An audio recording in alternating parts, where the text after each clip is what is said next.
Now, it's time for a scary story. It's a sticky summer night in New Orleans. The air is heavy with sweet honeysuckle and spicy gumbo. The cathedral's bells chimes 12 times. Midnight. Out past the city lights, somewhere in the cypress trees, a drum pounds a steady rhythm. You follow it down to the bayou, right by the shore of Lake Pontchartrain.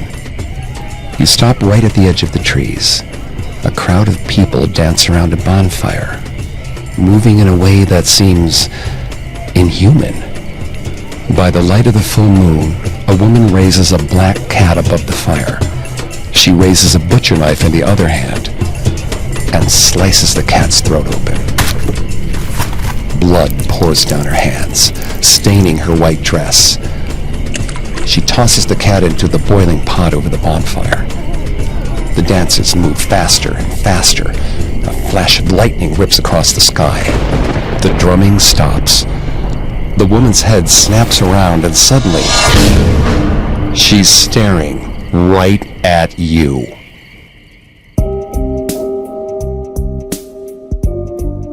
Welcome to Haunted Places. I'm Greg Polson. Every other Thursday, I take you to the scariest, eeriest, most haunted, real places on Earth. This week, join me on a supernatural journey to 19th century New Orleans and the home of Voodoo Queen Marie Laveau. To this day, it's haunted. If you can't get enough of Haunted Places, don't forget to subscribe. You can find us haunting your favorite podcast directory, as well as on Facebook and Instagram at Parcast, and on Twitter at Parcast Network.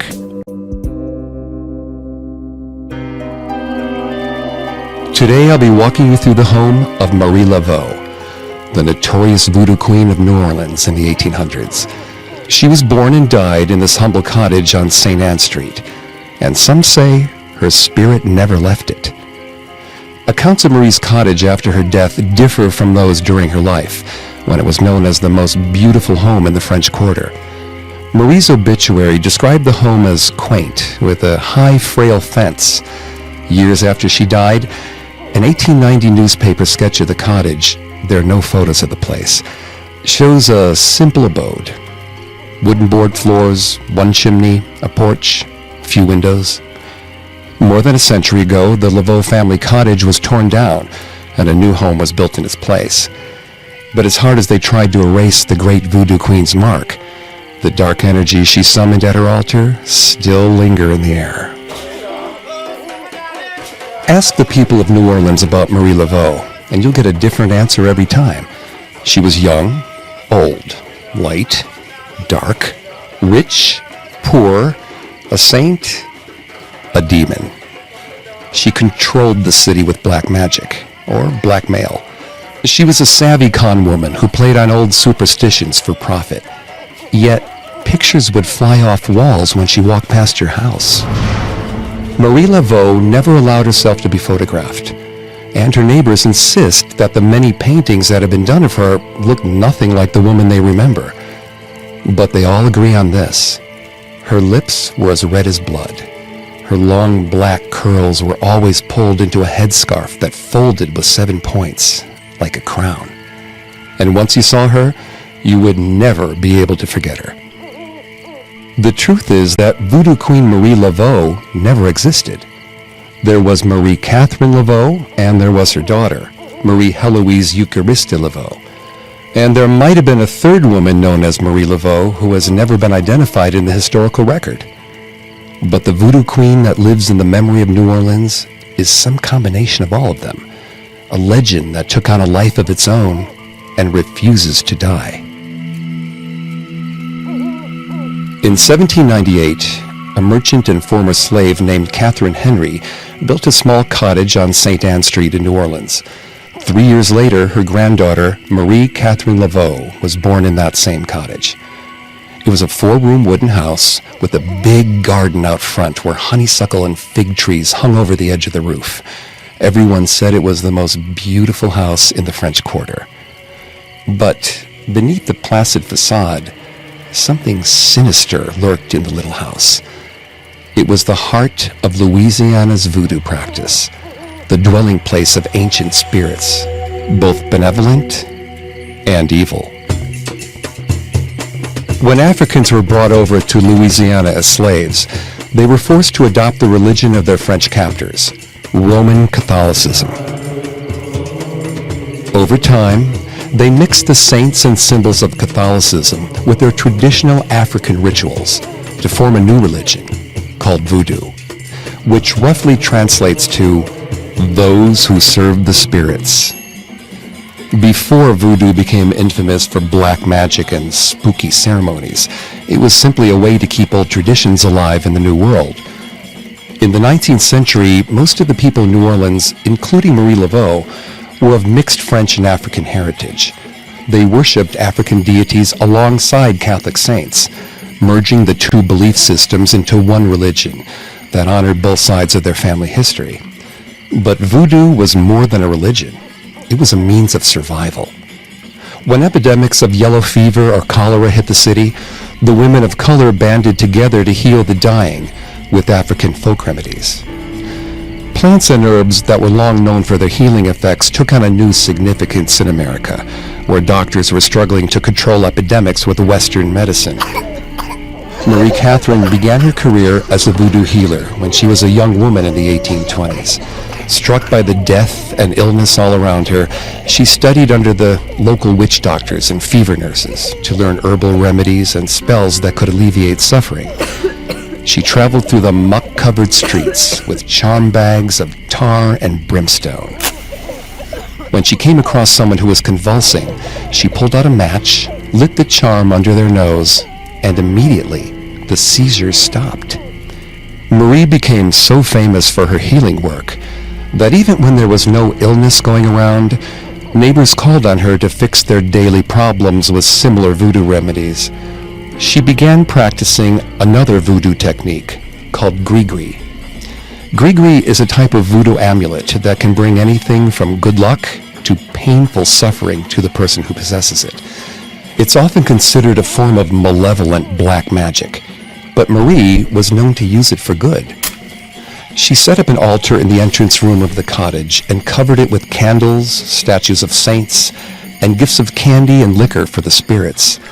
When someone came to her with a problem, she created small bags, boxes, or dolls at the altar and filled them with special combinations of herbs, minerals, and animal parts. She said a prayer to call down the spirit whose assistance she required. Sometimes an African deity like Oshun, the goddess of love, or a Catholic saint like Saint Anthony, the patron of lost souls. When she was done, she would give the amulet or doll to her customers, and the spirits would leave the cottage. Or so she hoped. Her charms could fix anything, from cheating husbands to unpaid mortgages. In addition to the work at her altar, she went from house to house, selling love charms in the drawing rooms of the elite and giving lucky amulets to slaves who wanted to escape. Her gris-gris always worked, but many people thought her miraculous abilities weren't magic at all. Rather, she was so well connected she could pull the strings of the entire city. While Marie was establishing herself as a voodoo healer, she married a man from Haiti named Jacques Paris. Not much is known about him or about their relationship, but it's likely he moved into the cottage with the rest of the Laveau family. And then, just 1 year after their wedding, Jacques Paris disappeared. Exactly what happened to him is still a mystery. There was no record of his death. No evidence exists that he continued living, either in America or in Haiti. He simply vanished. Many people speculated that Marie had used voodoo to get rid of him. After all, his body was never found. A year after his disappearance, Jacques was assumed to be dead, and Marie legally became a widow. Soon after that, she had a new man under her spell, the wealthy trader who lived down the road, a man named Christophe Glapion. Marie and Christophe could never legally marry because Christophe was white. Interracial marriage was illegal in Louisiana, but the couple lived together for the rest of their lives in the Laveau family cottage. They had 7 children, but only 2 daughters survived past childhood, Marie Heloise and Philomene. The two girls grew up in the heart of the city's voodoo culture. Marie Catherine was still a young woman, but she was already one of the most well-known voodoo priestesses in the community. She began holding weekly ceremonies at the family cottage. Every Friday evening, the local women would crowd around the room and thump their feet in rhythm. Marie led them in old Creole invocations to call down voodoo spirits called loa. The loa are similar to gods or demons, and they can be kind or harmful, depending on how the ritual is performed. One neighborhood boy swore he saw lightning flash through the room when Marie called down Agaou, the spirit of thunder and storms. Some nights, there were so many visitors that the stomping and chanting would spill out into the garden. They spread a white tablecloth on the grass, and they covered it with bottles of liquor and pictures of saints. They danced around it all night, singing so loud the whole neighborhood could hear. On special holidays, the festivities were even bigger. The most important voodoo celebration of the year was the Feast of St. John, the Catholic patron saint of New Orleans. The slaves called him High John the Conqueror. They told each other stories about how he was going to rise up and bring freedom to his people in America. He was honored as one of the most important figures in voodoo practice, and Marie made sure his midsummer feast day became a citywide celebration. Every summer, on the eve of St. John's Day, Marie would hold feasts on the shore of Lake Pontchartrain. Hundreds of men and women would gather in the swamp dressed in white robes. They lit a bonfire and circled around it, chanting old Creole songs to the beat of a drum. Marie led them in sacrificing an animal, usually a black goat or a black rooster. Blood sacrifices were necessary to invoke many of the more powerful voodoo spirits. They cooked the animal over the fire and ate it together, leaving a piece buried in the ground as an offering to the spirits. They took off their robes and danced around the bonfire until the sun rose. As Marie Heloise grew up, she became the star of her mother St. John's Eve feasts. She could dance like nobody else, swaying and contorting like she was possessed by some divine spirit. The people around town simply knew her as Marie II. Her younger sister, Philomene, stayed back. As she later recalled, she never knew how to dance. She preferred the calmer ceremonies at the local Catholic church. Philomene wasn't the only one skeptical of voodoo. The Americans, who recently annexed Louisiana, were terrified of the mysterious Creole religion that had developed in New Orleans. Most of them didn't believe the Voodoo Queens had supernatural powers, but they did fear that allowing slaves and free people of color to congregate together would incite a slave rebellion. When New Orleans was under French control, free people of color had a vibrant culture of their own. But after the Louisiana Purchase, the American government began to impose their own system of racial stratification on the people of New Orleans. It was the summer of 1850 when the Anglo-Americans in the local government finally had enough of voodoo. It all began on St. John's Eve. The police surrounded a private home where Marie Catherine was holding a voodoo gathering with 100 or so other women. They raided the house and destroyed their altar. One of the officers took a wooden statue of a woman with the lower body of a snake that belonged to Marie. The women fled in terror. The police scrambled to grab anyone they could catch. Marie escaped, but a dozen women were taken to jail and charged with unlawful assembly. They protested that their freedom of religion was being violated, but the judge dismissed their complaints. The next morning, Marie marched over to the magistrate's office and demanded that the police return the wooden statue they had stolen from her during the raid. She took them to court, and the judge ruled in her favor. The statue was returned. But the voodoo raids continued for the rest of the summer. The police should have learned their lesson. Don't cross Marie Laveau. From that day on, she was determined to show them who really ran the city. Marie Catherine turned her focus to helping the imprisoned. People said she could get anyone released from jail, either by using voodoo charms or blackmailing the judges, depending on who you ask. She did her work at the altar in the cottage. She learned rituals to control judges and juries without even stepping into the courtroom. One of her most famous rituals could render witnesses unable to testify. She cut open a cow's tongue and wrote the names of witnesses inside it with a needle. Then she froze the tongue solid with a block of ice. When the witnesses got up to testify, they found they couldn't speak. On another occasion, she put a curse on a picture of St. Peter, keeper of the keys of heaven. Then she walked up to the iron gates of a death row cell and showed the picture to the guards. Inexplicably, they ran away in fear, leaving the cell door open. Marie clearly had power over the city, but many didn't believe it was magical in nature. They thought she was using bribery and blackmail to get favorable verdicts from the judges. But whether it was voodoo or social connections, no one could deny that Marie knew how to command authority. One day, she pulled a trick that New Orleans would never forget. It was a hot afternoon, not a cloud in the sky. Hundreds had gathered in the city to watch the hanging of 2 convicted murderers. The hangman walked the prisoners up to the gallows and put the nooses around their necks. And as they were saying their last words, the sky turned red. The church bells chimed noon. A flash of lightning tore through the sky and torrents of rain poured down. The trapdoors of the gallows fell open. Then, through the rain and lightning, everyone saw 2 empty nooses swinging in the wind. The prisoners were on the ground, crawling away on their hands and knees. The crowd rushed forward as the guards scrambled to keep them in order. And suddenly, the rain stopped, and the sky turned back to normal. A woman in a long dress and headscarf creased with 7 points glided away from the crowd. One of the onlookers saw her and said, "There goes Marie Laveau." The prisoners were caught and hanged again. But after that incident, Louisiana became the first state in the Union to outlaw public executions.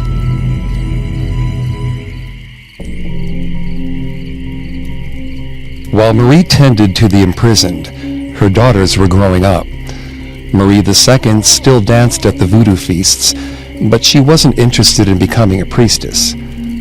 As her great-nephew later put it, she would rather dance and make love than worship the spirits.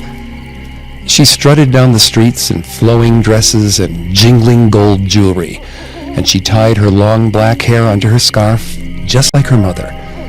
In fact, she looked so much like her mother that the two were almost indistinguishable. While Marie II was dancing and flirting, Philomene was learning how to boil St. John's wort and mix herbs and roots to heal the yellow fever victims that lined the streets. Marie I knew Philomene didn't have much talent for voodoo, but she was a dedicated nurse. Marie II wasn't dedicated to anything. And then, late one night, Marie II was asleep in her bedroom at the back of the cottage when the door creaked open. Moonlight poured in from the open door, illuminating a long, black rattlesnake gliding across the floor. It might have been a manifestation of Tijan Petro, a Creole serpent deity with dark magic powers. The snake coiled up her bedpost and spoke. It told her she was born with a great power, and it was her birthright to become the next Voodoo Queen. The next morning, Marie II asked the local voodoo doctor to initiate her into the practice. Marie II learned how to charm amulets and voodoo dolls, how to mix potions for healing and luck, and how to control courtrooms the way her mother did. She did all this good work at the altar in the cottage's entrance room. But she didn't stop there. She set up a separate altar in the back room where she would do her bad work. Dark charms to break up relationships, spread confusion, and even kill. This altar was similar to the other one. It was as long as the room, covered in a white tablecloth and candles. But instead of relics of Catholic saints, it had 4 statues, one on each corner: a bear, a lion, a tiger, and a wolf. Marie II would take on any clients that could pay. It didn't matter to her whether she was helping or hurting.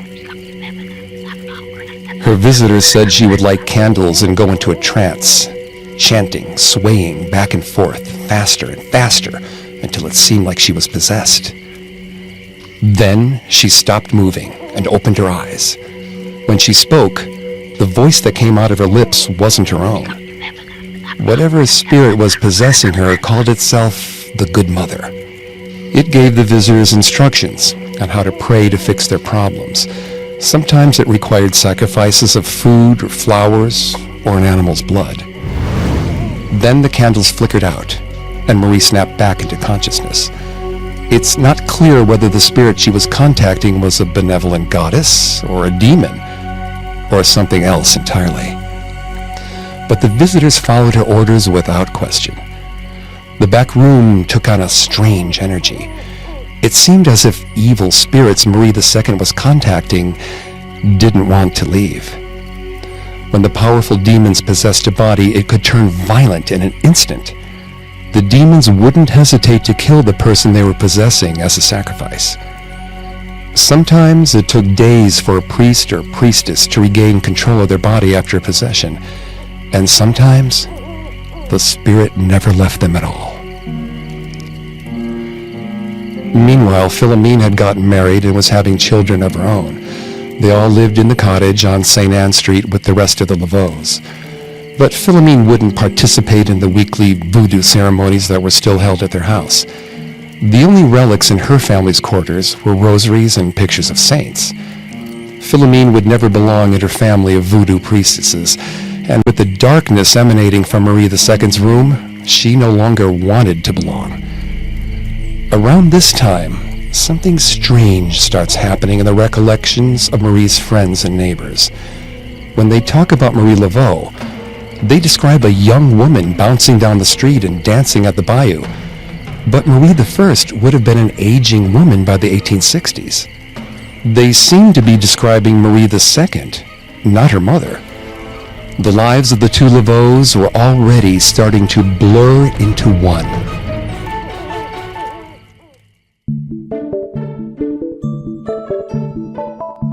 Time for a quick change of subject.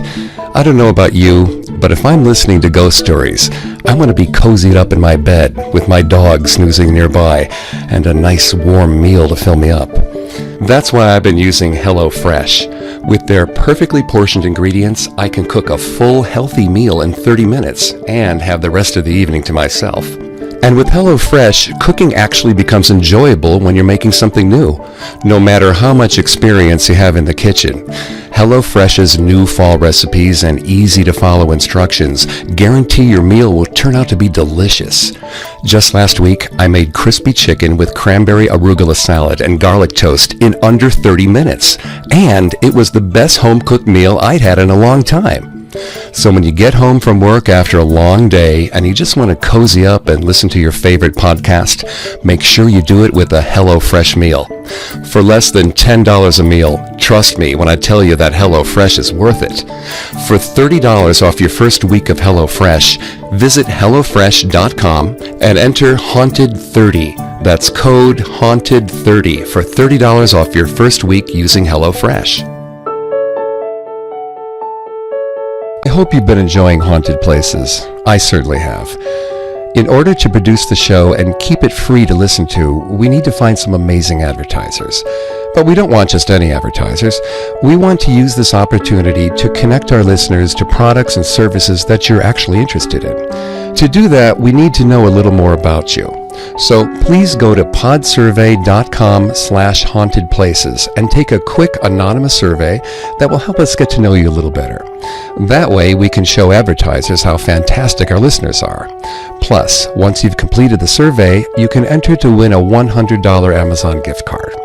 The survey takes about 5 to 10 minutes and it's all easy questions, don't worry.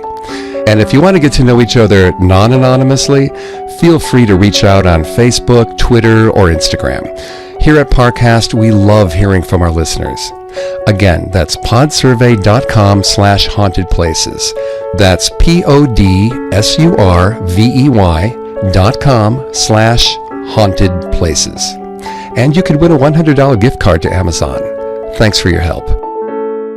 Now, let's get back to the story. After the Civil War, the prejudice against voodoo only grew stronger. Slavery was gone, but in its place was a new system of racial separation and violence that fractured the Creole community. Voodoo was labeled as demonic and unnatural. A local newspaper even proposed that voodoo practitioners should be lynched. But Marie II refused to back down. She kept on strutting down the street like she owned the city. Philomene, on the other hand, wanted nothing to do with voodoo. She still lived at the St. Anne Street cottage, but if anyone asked, she denied any connection to the Voodoo Queen. She only referred to herself by her married name, Madame Lejeune. If Philomene answered the door when Marie's clients called, she would shoo them away and tell them Marie Laveau didn't exist. Whatever was happening at the altar in the back room, Philomene refused to talk about it. As the years went by, the people of New Orleans began to notice that Marie Laveau didn't age. She'd been ruling over the voodoo community for almost 40 years, but she still looked as young and beautiful as she always had. Her voodoo powers must be real. She had become immortal. The truth is that, slowly and silently, Marie II had replaced her mother as Voodoo Queen. As the elder Marie got older and weaker, she became housebound and could no longer perform her duties. Marie II took over the daily gris-gris practices, and then the weekly gatherings, and then the St. John's Eve feast. No one ever noticed that the two were separate people. There seemed to be only one Marie that was growing younger, more beautiful, and more powerful over time. On the rare occasions when they spotted the old woman with the 7-pointed headscarf hobbling down the street, the neighbors said, "There goes Marie Laveau's mother." Under Marie II's guidance, voodoo became more popular than ever. The white establishment tried to demonize the voodoos, but it backfired. Everyone wanted to be part of the taboo ceremonies they read about in the papers. Marie II was more than willing to play along. She invited journalists and politicians to her voodoo celebrations, turning what were once sacred Creole rituals into a spectacle for the white elite. The St. John's Eve festival drew bigger crowds every year, until it had become a citywide night of dancing and debauchery more than a religious rite. By 1870, even the upper-class Catholics who despised voodoo by day came out to eat, drink, and carouse all night. Marie Laveau was becoming more famous than ever. Tales of her divine powers and mysterious rituals spread all over Louisiana. By now, barely anyone remembered that Marie I and Marie II were different people. Marie I was still quietly working at her entrance room altar or visiting the hospitals with healing remedies, but she had lost her prominence and her name. Marie II was now the Voodoo Queen Marie Laveau. But Marie II's black magic threatened to come back around and curse her in return. She was blamed for casting all types of evil curses, breaking up relationships, making children sick, or causing storms that destroyed houses. One summer, a neighboring woman named Mrs. LeBlanc accused Marie of putting a charm bag on her doorstep that made her family sick. Marie II countered by bringing legal charges against Mrs. LeBlanc for insulting and abusing her. Of course, Marie won the trial, and it was Mrs. LeBlanc who had to pay her for disrupting the peace. Fighting Marie Laveau in the courtroom was impossible, so her enemies resorted to violence. One day, a man on the street attacked Marie II with a knife, claiming that she had hexed him. It quickly became a massive fight. All the voodoos of the neighborhood against all the devout Catholics who hated voodoo, before the police arrived to break up the commotion. Marie II had to do something to stop her control from slipping, so she learned a curse to put on her enemies. A curse so severe that it made them wish they had never crossed her. She lit black candles on her altar and wrote the names of her enemies on the candles with a needle. She put her hands on the altar and prayed that the Lord would wither their bodies and make their bones crumble and leave their children weak and paralyzed. Did the curse work? Her enemies certainly thought it did. She had become a fearsome figure, a far cry from the elderly Marie I, who was still visiting the sick and imprisoned. And then, in 1871, suddenly and without explanation, Marie I completely renounced voodoo. She retreated permanently to the cottage and turned back to devout Catholicism. She filled the house with crosses, rosaries, and pictures of saints. Philomene took care of her while Marie II still practiced her dark voodoo in the back room. It was a house divided. So what caused the great Voodoo Queen to forsake her practice? Was she alarmed by the turn her daughter's black magic had taken? Or was she afraid for her soul as she inched closer to death? When a reporter from the local paper, the Picayune, came to speak to Marie I, she told him, "I am no voodoo now. I am a believer in the Holy Faith." She told him voodoo had degenerated in the past few years. It was nothing like the faith she practiced when she was queen. Whenever they were asked about Marie II, Marie I and Philomene would both fall silent. They never mentioned her in interviews. Philomene actually denied that she ever existed at all. Whether they were ashamed or afraid, they refused to acknowledge the new Voodoo Queen that still lived in their home.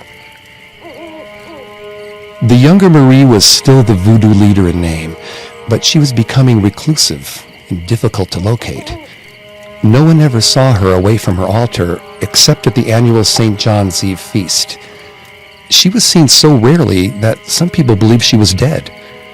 Newspapers began to speculate that she didn't exist at all. Marie's last and greatest St. John's Eve was in 1872. Nobody saw her for 9 days before the feast. As the night commenced, she was nowhere to be found. Everyone thought she had disappeared for good, so they started without her. They lit the bonfire, chanted an opening song, and then called for the Voodoo Queen to join them. Marie II emerged from the lake holding burning candles in each hand. She walked up to the shore and began the rituals like she did every year. And then, at exactly midnight, everyone followed her into the water. The others stopped in the shallow water, but she waded out into the tide, plunged below the surface, and disappeared. No one saw her for another 9 days. That was the last St. John's Eve feast either Marie Laveau ever held. Some people thought that Marie II had died in the lake that night. Others were sure they still saw her walking down the street. But no one had actually spoken to her in months. Eventually, it became clear that she had fully disappeared. The question has still never been answered. What happened to Marie Laveau II? The local legends hold that one day in 1873, Marie II was holding a voodoo dance near the Bayou St. John when a dark storm cloud appeared on the horizon. In all her years, Marie had never had trouble with the rain. The sky was always clear during her ceremonies. Some people even thought she could control the storms, bringing down the thunder and lightning at her whim. But this storm was beyond her control. As one of her friends recalled, Marie looked out at the water as the tide began to roll and said, "I want to die in that lake." At that moment, a massive wave came up and swept over the shore, pulling Marie into the water. But her neighbors can't agree on what happened next. Some say she was never found. Others are sure her body washed up dead the next morning. And some insist she lived through it and kept living for as long as 8 years after the storm. What we do know is Marie Laveau never appeared at a St. John's Eve feast again. Later that summer, in 1873, 3 days after the first St. John's Eve feast in decades without a Marie Laveau reigning over it, a young girl was walking down the Bayou St. John when she saw a woman in a dress and veil floating in the water among the branches. She was pale and motionless, her arms folded over her chest like a corpse in a coffin. The girl lifted the veil, and the woman's eyes flashed open. The woman whispered, "I love you, my child, and I don't love many people. I am Marie Laveau." The girl replied that she thought Marie Laveau was dead. The woman said, "I know. Marie Laveau's been dead before. I'm a strong woman." Whatever became of Marie II, the rest of the family never spoke of her again after 1873. She disappeared so quietly and so completely that it was as if she had never existed at all. 8 years passed without any mention of the Voodoo Queen, until Marie I died in 1881, and Philomene finally broke her silence. Philomene went to the district courthouse with Marie II's son, Victor Pierre. They both swore that Marie Heloise Euchariste died 19 years ago in 1862. If Marie Heloise really died in 1862, who was the vibrant young Marie Laveau who reigned over New Orleans for 10 years after that? Was there another woman posing as Marie? Another voodoo devotee who agreed to take up the mantle after Marie II died? Did Marie I have another daughter or granddaughter who got lost in the historical record? Or was the Laveau family lying? Maybe Marie II did live past 1862. There was never any evidence of records to confirm her date of death. But why would they lie? And why were they all so silent about Marie II for decades, until right after Marie I finally died? If Marie did die in 1862, maybe the Voodoo Queen of the 1860s and 70s was something else. A ghost? Or a resurrection? Or a projection of dark magic that kept living in the Laveau cottage even after her body died? What became of Marie II remains a mystery. There was no official record of her death, and there's no agreement on the location of her remains. She's as mystifying in death as she was in life. New Voodoo Queens replaced Marie after she was gone, but none of them matched the iconic status. The voodoo culture was never again as powerful as it had been under Marie's control. Philomene kept living in the cottage on St. Anne Street until her own death in 1897. She always talked about tearing down the house and rebuilding it, but she never had the money to do it. She wanted the house gone, as if the remnants of her voodoo family legacy would be destroyed with it. When Philomene died, she finally got her wish. The house was sold, and the new owners demolished it. They built another house on the same foundation, and the dark energies that were summoned by the Laveau family are still there in the floorboards. A beautiful woman with a 7-pointed headscarf is still often seen wandering around the streets where the old house once stood. Perhaps one of the Maries had angered the gods of death so severely that they refused to take their souls.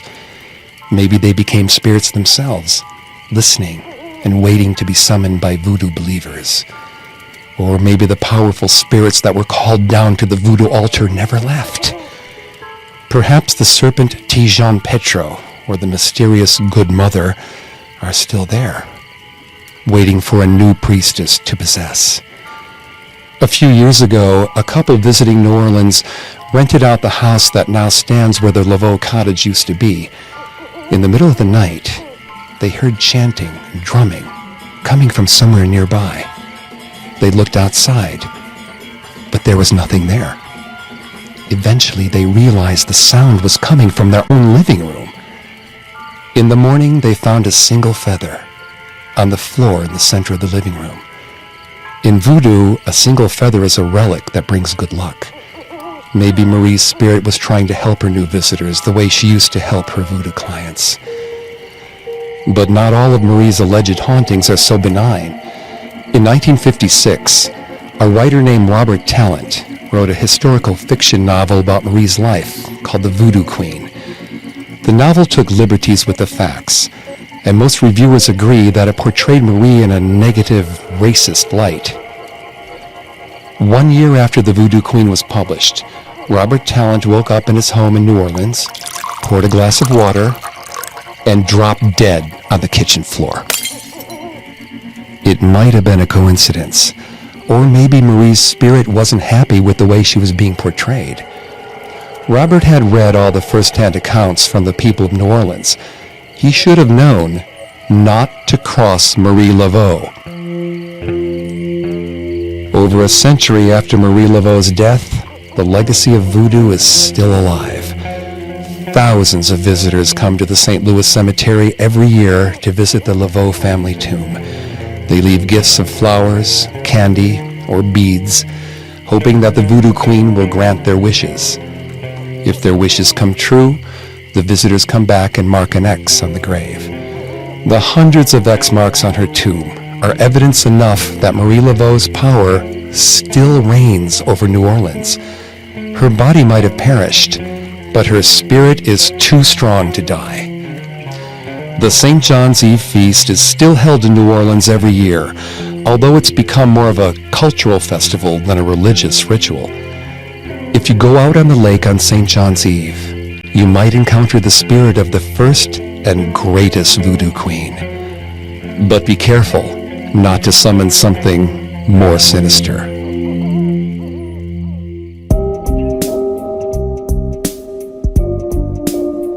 Thanks for listening to Haunted Places.